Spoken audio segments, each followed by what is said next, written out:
like it is there. And that's going to be on August 3rd.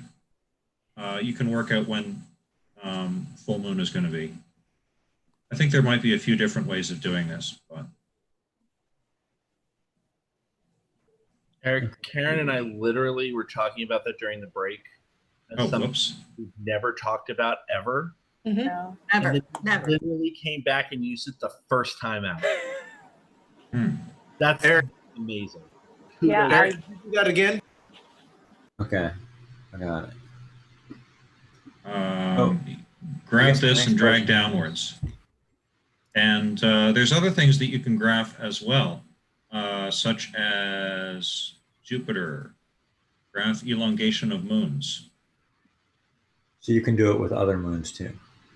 Yes.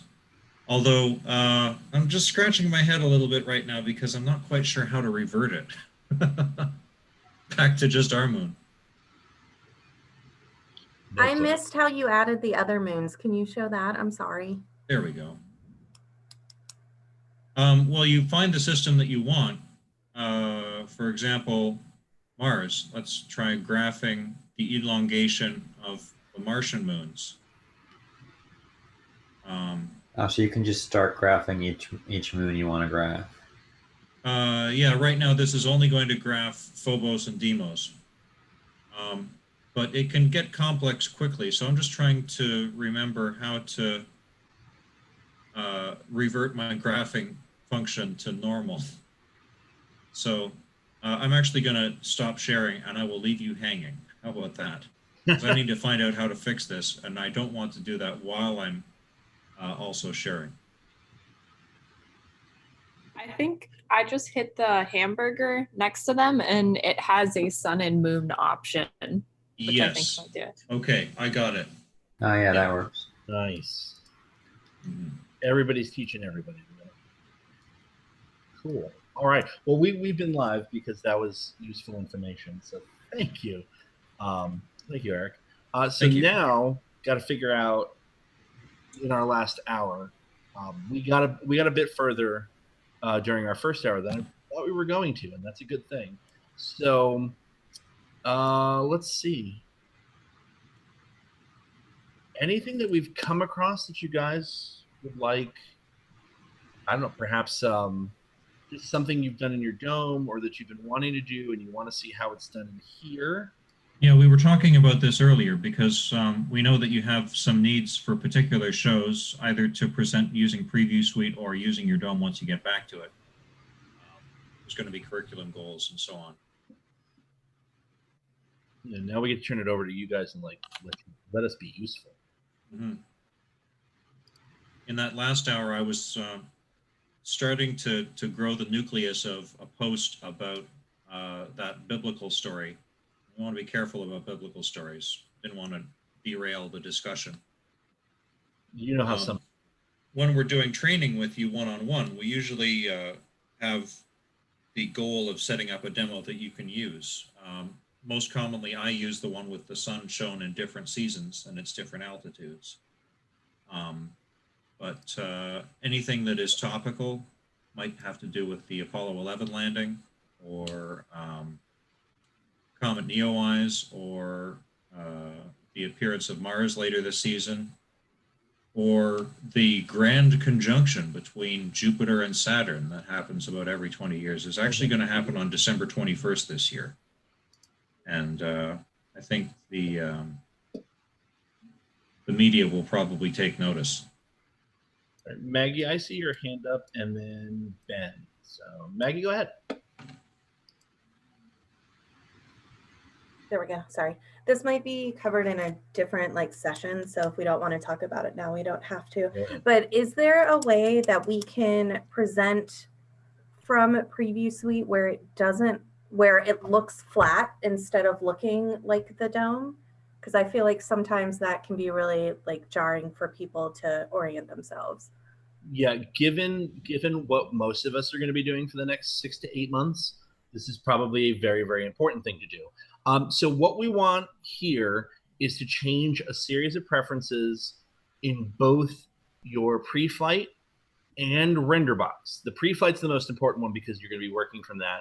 If you want to have render box be your output, there are ways to do this as well. So if you go to your file menu and click first on pre-flight preferences, you'll notice that our general gives you things like field of view and things of that sort. We're going to come back to this because we'll be able to set a maximum field of view that is going to be much more akin to what the human eye sees, which is roughly about 100 degrees. So we're going to come back to this in a second. But what we'll want to do is click on the drop-down menu and press pre-flight. You'll notice projection surface is spherical. You want to unclick that.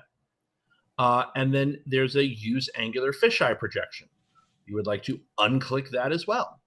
And what that's going to force RenderBox to do is see things a little bit different. It's not going to try to make it into a circle. It's not going to distort it extra, so to speak. And then you can go back to general. And what I would usually do is set my field of view to about 120 and then close that. So that when you click on the window, or home should do this. Now, I'm in a much better place. So this is 120 by 60 degrees, which is pretty big. So you kind of set this up the way you'd want to.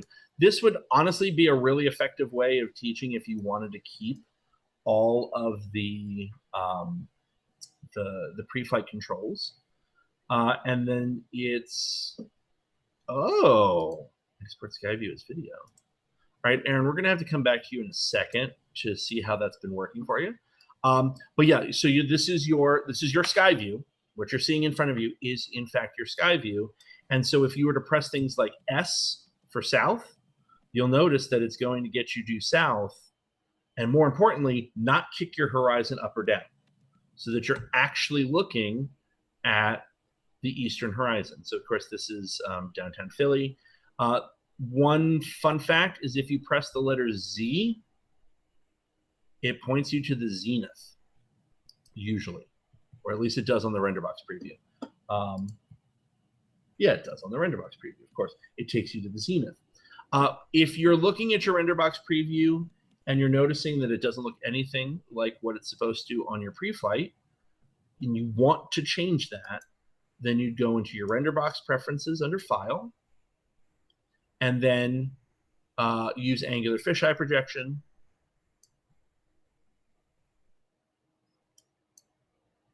And I just want to make sure everything's good there. That's nothing extra is needed.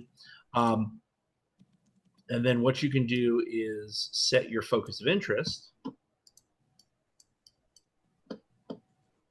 towards the general edge, and that should update your RenderBox. And quick, there we go. So now if I send all of, there we go. Since I can now send with that little refresh next to the live button up there at the top, if I click on that, all of the settings that I have field of view wise for pre-flight will now be reflected on RenderBox. And if I change that out, I'm going to do that now. I'm going to share my RenderBox for you. This is what my RenderBox looks like. That's essentially a flat field of view. So if you'd like to stream live or directly, you could then take your RenderBox preview window and output that. Or if you prefer to maybe, this is for a class and you want to show them how things are done, you would then share your pre-flight. So Aaron, if you can give us a little bit of insight into how you've been utilizing this at High Point, that would be incredibly useful. Hey, I'm sorry, before we do that, because I do want to hear that, but I think I missed a step because mine doesn't look like that. So can you go back to, so I did the pre-flight where I, under the pre-flight where I unchecked the other stuff, and then I went to general, and what did we set our general to? You will set that to a smaller field of view. So Okay. I usually default that to about 120. And then our default So if you take the is- maximum field of view down to 120, it will take the default field of view down to 120. And now you have something that, other than the fact that it doesn't have peripheral vision, is roughly equivalent to what you'd see as a human. What if mine didn't change to look like yours and mine's still a circle? Click home and see what happens. Still a circle? Yeah. Yes. Interesting. The other thing is perhaps shaking. This is a dumb thing to actually say. Go ahead and shake your pre-flight window a little bit and see if it kind of catches up to you. Or is it still going to be? Mm-mm. Okay. No, it's still a circle. Next, try resizing your sky view window and see if that helps. No. Okay. After we're done with this session, remind me and we'll jump on it. Okay. And Ben, you said your question was essentially about this as well. I've been also doing this for some of our programming, and I've been trying to undo it with this editing computer because I'm not in the dome to go back to the full circular view, and I've been having some troubles with that. So it's like, here I can switch over to like right now. This is what my view is, my render. Okay. So then for RenderBox, to get that to look correct, you should first, you go your RenderBox preferences. And then you want to make sure that you've got angular fisheye projection. Mm-hmm. The less fisheye, more fisheye. Your focus of interest should be about 0.1 rather than 0.5. And then, I don't want that one. And then in your pre-flight, you just want to make sure that your pre-flight preferences, you want to make sure that your field of view is 190.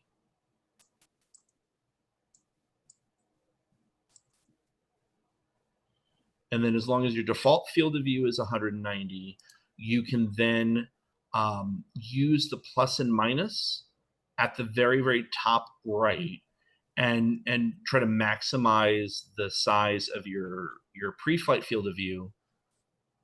And then if you transfer the settings to Dome by hitting that refresh button next to live, that should give you a circular render box. There we go. Well, so if you look like the northern side, I've been having trouble with, can't see that anymore. Okay. We will fix that. Oh, okay. That one will be under your pre-flight. So pre-flight preferences, default viewing altitude, look 90 from horizon. Ah, there it is. Perfect. Okay. Those are always good sounds. Hey, Mike, Awesome. Yes. did you say before that where you were just at, let me get back there quick. Did you say before that if you go to under the pre-flight preferences, that if you change the maximum field of view, that the default view should change automatically as well? Yes. What if they don't? Then Because mine do not. Only in one direction did they change for me. correct. Yeah, Yeah. I still, As you're shrinking it, it'll change the default. If you, in this case, if you go back to 190, then all you need to do is take your default and move that back up to 190 as well. gotcha. Usually, Okay. in this case, you'll want them to be the same no matter how you're utilizing it. So if I'm going to just do a flat screen like this, which is what I'm going to do later today for JT Star Show, I'll keep this for now. And then when I want to go back to seeing everything at once, I'll just move both of those sliders to the right. Okay, and then finally, Finally, we'll get to Aaron. Sorry about that. So we've been creating YouTube videos for local elementary schools. So we would make a panorama for their school building since they couldn't be going in there. And so we found using the record what you're doing in your pre-flight with export as video to be really helpful, because not only can you pause during it, so you can change whatever you want to do in your scene, get it set up, ready to go, and then you can pick up where you're recording so you don't have a lot of dead space as you're trying to figure things out. It also doesn't show your cursor moving across that screen. So sometimes with the location scroller, I find that I get like those list of information to pop up. You won't see that come up on the screen at all, or anytime you move your mouse across it. And so it's really friendly. So it's not a continual recording, so that you can figure out what you're doing along the way. And then we end up doing a lot of, or at least I end up doing a lot of post-recording production of cutting and putting things together. Okay. Now, I'm going to sound like the dumb one. Where are the controls for the recording? Yeah. It usually was coming up on the bottom of the screen for me. So I'm going to try to do this on mine as well to make sure it's still doing the same. It's down there at the bottom. Okay, that makes sense. Yeah. There were buttons that I could see the buttons, and now I can see them anywhere. Okay, so then that would be file, export sky view as video. Mm-hmm. And so you have to save the name first, and then it'll let you start creating your video. So this, by the way, is Beyond the Basics, which is great. So this would be BTB, fun video, go to Venus. Happy. Really no. All right, so that means that it'll pop up. There we go. Movie recording is paused. Click record to begin. Now you'll see, I see the two buttons here. So we'll click record, and we'll go to Venus's surface. I've set it up, but now I'll pause it, and then I can set up the scene. Go back to record. Go to clouds. That's cool. And then stop. Okay, so that was like a 4-second video. We'll see how that looks. The one thing it does do, it'll cut off a little bit of what you see in your screen, usually around the bottom edge and sometimes around the top. So you just got to be a little mindful of where it will cut off. It doesn't match up with what you see exactly in your pre-flight. Okay. Well, since everybody now needs to see our beautiful creation, here we go. It's coming. And Aaron, it does not record any sound. It's just what's coming out of Starry Night? Correct. Okay. And then for those of you who are talking about OBS, 11 o'clock on Thursday, OBS and advanced streaming with this guy. So come on out. Here we go. So now we're going to look at, here we go. B2B, fun video, go to Venus Happy. I'm going to share that. And watch this. It's like an honest to God video. And there's my little change. That is surprisingly good quality. Wow. All right, so we're learning something new every day, guys. So if you do want to export that way, you can export via Starry Night itself. If you stream, you can send this into Zoom or into Open Broadcaster. But that, of course, is a little bit beyond the pale of what we're going to do in Starry Night. Again, 11 o'clock on Thursday, if you're more interested in all of that. That's fantastic. Excellent. And Alicia, the record controls, we're going to be at the very, very bottom of the sky view window. So it's possible, for me, they did not show up the first time. They showed up as 2 black squares. But there'll be 2 next to that little pop-up that says video is paused, press record to begin. So I'll bring those up one more time. So export as video, Venus Clouds movie. And then down here at the bottom, of course, says movie recording is paused. Record is going to be the button on the left, stop the button on the right. And if you press record, the next button, it'll change over to pause. So that's how we would go ahead and do that. Excellent. Very cool. Okay, I hate to be the slow one, No, but could you do that one more time? not a problem. All right, so File, Export Sky View, and as video, whatever it is that we're going to do. Yes, trace that. And then you'll see movie recording is paused. Click record to begin. Gotcha. And then right next to that. Gotcha. Thank you. No planetarium left behind. That's not what we're going to do. And yeah, if you have not been on the Cult Planetarium Facebook page or the YouTube, it's amazing. We stalk all of you all of the time. That's what we do. We want to know what everybody's doing. It's impressive stuff. So kudos to you guys. Anything else in particular we want to go over before we sort of begin the process of getting things wrapped up? Maybe doing some multiple constellation selections and things like that. I also hate to be the slow one, but I seem to have a problem since we were messing around yesterday with the zip codes. I've lost my panorama.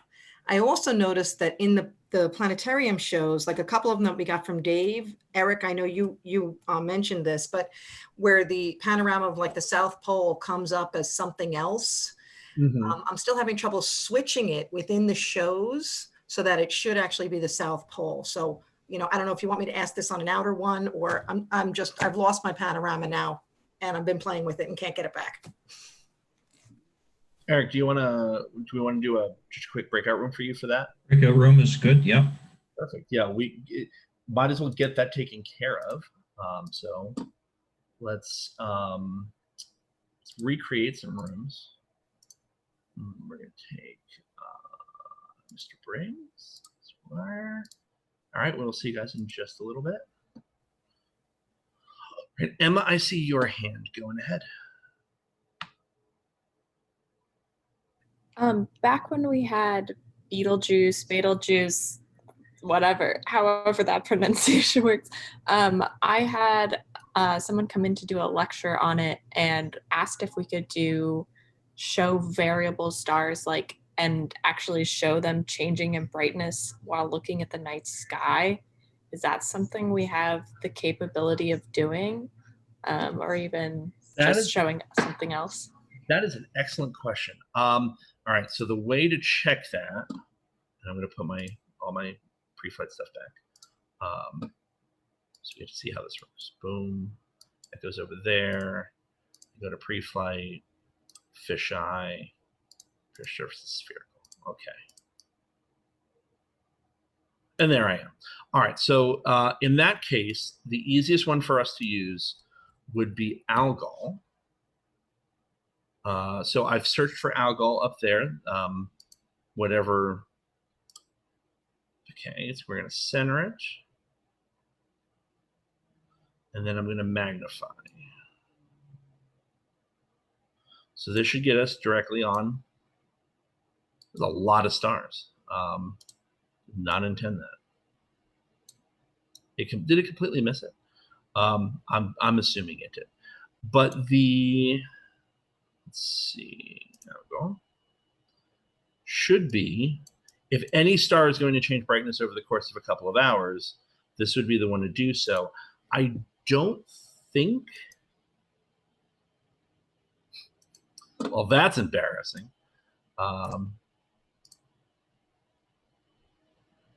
I don't believe so. But I do know that there are, in the full dome curriculum, there are the variable stars that Dr. Bradstreet has created that show light curves. And so that may be something more than just showing a star kind of blinking dimmer and brighter, having an actual light curve of an Algol type variable would probably be a bit more up what they're trying to do. Rather than, okay, the star gets dimmer, the star gets brighter, then here's how, because we're watching that rotation. That said, are they in here? binaries.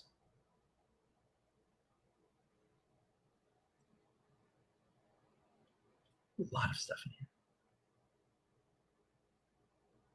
Yeah, I'm going to get that from Dr. Bradstreet today and be able to run that. But yes, there should be parts of the curriculum where you're able to do the binary stars and shows them both individually and then as the variables themselves, and the light curve follows along. It's really, really cool. So, but whether or not the stars themselves dim, that's a feature request right there. So let's put that on the notepad. Variable stars that are actually variable. Very, very useful. All right. Nate, go ahead. Yeah, mine's related to that. And maybe it's the same question. I don't know my terminology well enough, but I have predicated my 4th grade lessons on investigating a pulsar without knowing it's pulsar. And I'm just trying to find a video that shows a steady blinking of it, which is maybe exactly what you're describing. So yeah, I'm definitely in need of that. And I've tried YouTube and I've tried making my own, and so far I've struck out. Yeah, the idea of a pulsar generator is really, really good. Like just set up a few parameters, and now you have a pulsar, and you can actually do something with it. Good. We've taken that one down. Very, very useful. Anybody else? All right, so we've got about 20 minutes left. Just kind of want to get the basics ready so that as you're moving into the next series of sessions, and pretty much that's going to be an ATM4 all afternoon.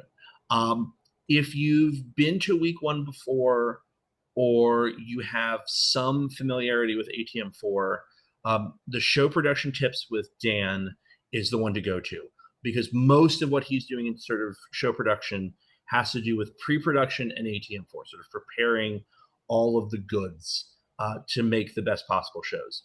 If you are you feel a little bit less comfortable with ATM4 in general, then what you're going to see at 2 o'clock with Scott and Dave is much more of how we are preparing the Starry Night side for ATM4 and how we do things with time flows and things of that sort. So what we'll do is kind of give a brief overview of that, which also gets us a little bit deeper into some of the basics here for Starry Night. So, of course, when you're building your ATM4 shows, you want to plan out as much as possible with your favorites and the like of how things are going to flow. And one of the things we did yesterday was to showcase how you could have favorites that would get you to a certain time, certain place, on a certain day, and be able to come back to that over and over again, like we did today with the Venus surfaces. We have the opportunity to kind of set something static. With ATM4 and with having shows where you may want motion or things moving at a certain speed, you have 2 ways of dealing with it. In ATM4, you can either have a time rate cue, which they'll talk about in a lot more detail, or we can build movement into favorites themselves. So for example, I'm going to zoom out all of the way. Go ahead and for your location, set your time to today and at sunset. So for me here in Philly, that's about 8:30. And what we're going to do is set up a favorite in which we will have time flowing when we click the favorite to start. So that instead of it being static, it'll have some sort of motion. Maybe it's not the exact speed that we want it to be, but we just want to be able to get to this favorite, have it run for 5 seconds, and the sky is moving in some way. And we'll do that with our constellation lines because we want to be able to see what constellations are out tonight. So in that case, for our view options, we'll want to scroll down until we see constellations. And in this case, we're simply going to turn on our stick figures, which is going to be the very, very last one there. So you see all the stick figures pop up.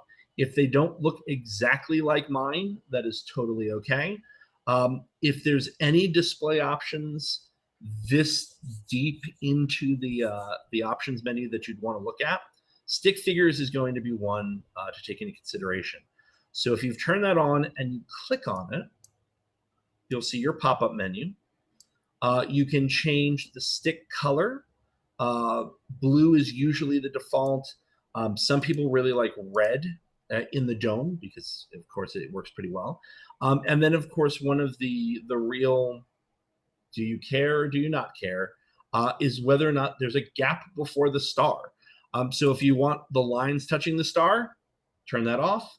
If you want a little bit of a gap before the star and have more of a look that would be akin to, sort of the Sky or Astronomy Magazine gap before star. You also have a selection of stick figures that are astronomical, and then a few that are cultural in nature. If you click on asterisms, it will just put a lot of asterisms you may or may not know up on the sky. It does all of them. I built a bunch of those. Yeah. In ATM4, you'll be able to turn asterisms on individually. That's not something that you're able to do in Starry Night itself. So if you want just the summer triangle to show up, you'd have to use a particular queue in ATM4. And then you'd be able to turn them on and off and things of that sort. So maybe you don't want all of the asterisms on at once. Or if you are of a particular generation, and I'm going to look around the room, I don't think any of you are of this particular generation, where you became an astronomer in like the early 50s, you probably read a book called The Stars by... It's okay. I've read that book, and I it's a great book. Probably other people have too. H.A. Ray was the author of Curious George.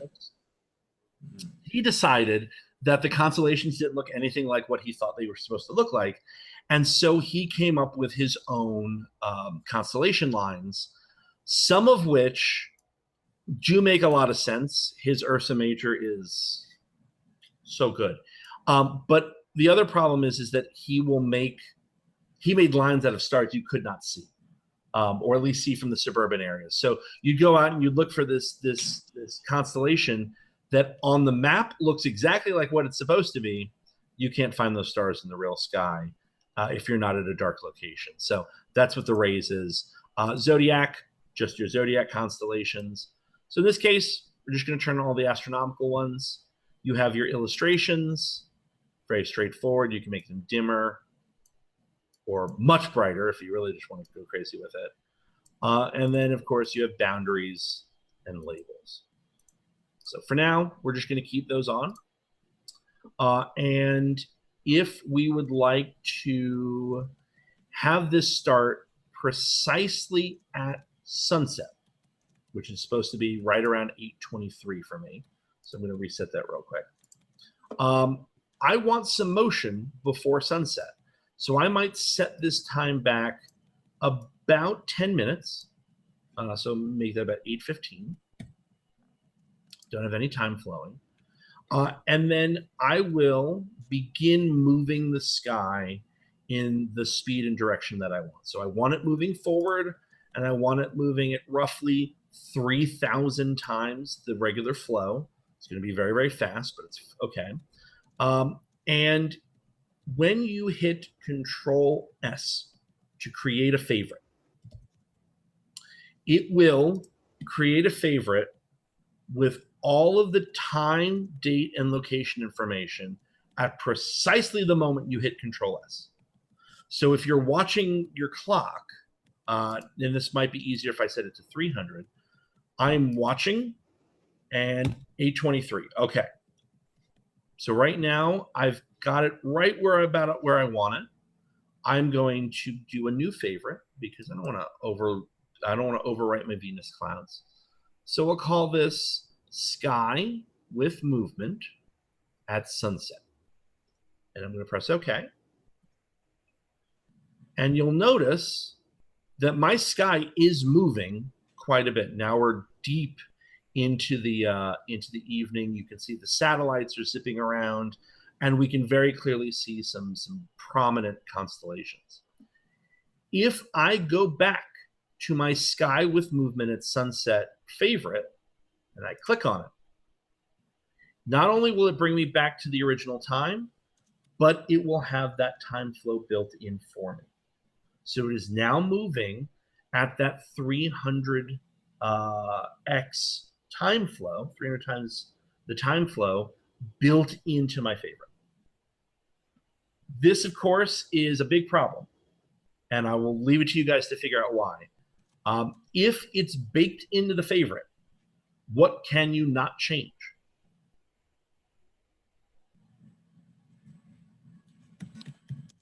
Eric's going to type this one in. You can't change the time rate. Thank you, Emma. So if you decided that you want this running at 450 times the usual flow rate, you have to recreate the entire favorite. So in your planning for shows, if you're doing something that is totally live and you just need some motion in the sky, this works really well. If you want to be able to control this, turn off time flow, turn it back on, that's where preparing this for ATM4 comes in handy.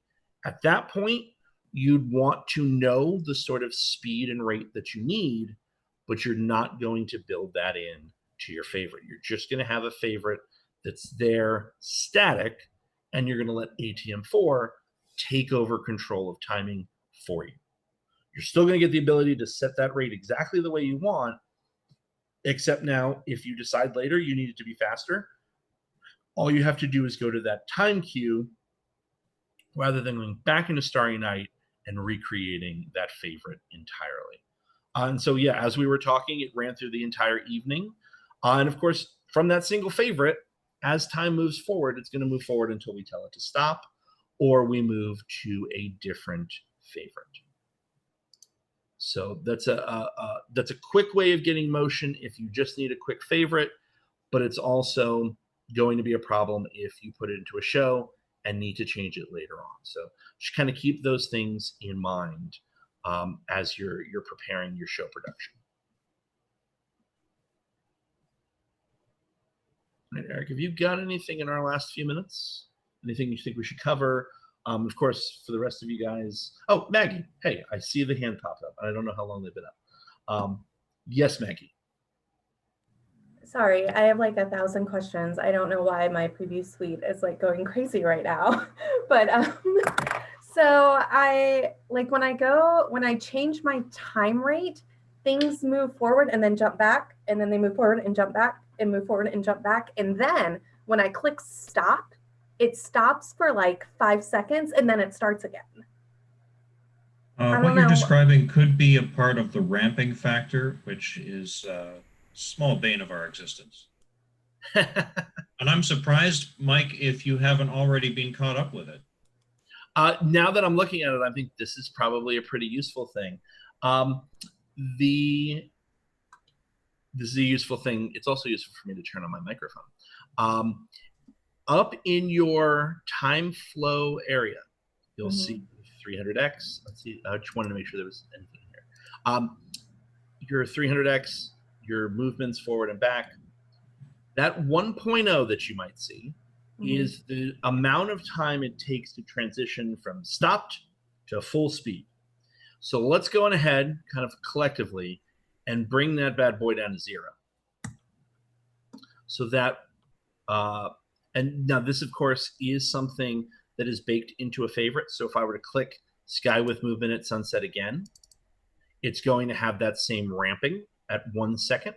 So now what I'd like to do is to essentially recreate that favorite, but with 0 ramping time. So in this case, I will jump to home for today. I'll go to sunset, set up where I want to be.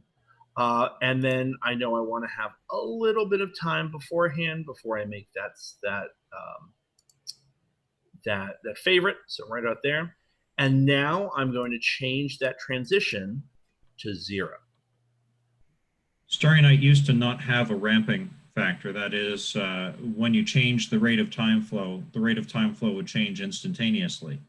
But this feature was added at someone's request because they wanted to have a slow acceleration rate to change the rate of time flow. And it can cause problems, especially if you want to draw something on the sky at a fixed rate and you want to change from stop to that fixed rate. So if you want to draw the analemma, it's important to step forward an integer number of days. And changing the rate of time flow from 0 to 1 day per frame, if that's spread out over 1 second, then that means that your analemma is broken. And we don't like broken analemmas. No. So what you're seeing now, of course, I'm going to set this to 300 because that's what we had before. I will begin time, but we want to see how it runs first. What you'll notice is that immediately, once I click the play button, we have movement. So I'll turn on my constellation so you can see that. And you'll notice you should have much less of that stuttering that we had before. Because now there is no ramp up time, and you're not having something catch up to this. It's a useful tool if you really kind of stretch it out. Say I stop this and I make this, can we go? Yeah, we can go higher than 1. Say I make this 5 seconds. Now watch what happens when I hit play. It's going to take the full, there you go. So in my pre-flight window, it's going to take a full 5 seconds for this to get ramped up to its speed. But in doing so, at least the way that pre-flight works, you get that stutter. And with the 1 second, you're going to get that stutter as well. There's really no need for you to have a transition in your speed. So setting it to 0 and getting that very, very smooth movement, or at least much smoother than it would be before, is the way to go. So it's one of those, yeah, it's just like Eric said, it's there because somebody asked for it, and then 2, 3, 4 years down the line, you're like, oh, well, that may have slightly broken something. Do we want to name names here? I'm not sure. We can name names as soon as I close the YouTube. Yeah. So the thing on the right is at 0, and it's still doing that like jumping thing, and it won't go past like 842. It gets to 842 and then it pops back to 837, and then it goes up to 842 and back to 837. So I don't know if I need to go in like a breakout room with somebody, but like it's not working. It's a little frustrating. That unfortunately sounds like a restart pre-flight will fix that. Restart it. Okay, Yeah. I can do that. It can be a contentious software. I can tell you from. Nope, I'm still. And when you're working on your real dome, a little stutteriness on your pre-flight window will sometimes happen, but it's just important that there should be no stutteriness on your render box window because they're 2 different computers at that stage. Right. It's important that the render box have the more fluid view. And when there's a timing difference between the 2 of them, RenderBox wins. And it's not important if the pre-flight preview pane is a little bit stuttery. Yeah, because if you are watching your RenderBox preview window, you will likely see no stuttering at all. And that is just simply how the preview suite is going to give. It's going to give far more rendering power to your preview on RenderBox than it will to the pre-flight. The pre-flight is just to get you where you're supposed to go. The RenderBox is where it's supposed to look really, really good. So do keep that in mind. If you see stuttering and then you go over and you check your preview in RenderBox and it looks fine, then things are working. They are working properly. All right, so it is 12:50. So now I will, we're going to go ahead and end our live stream.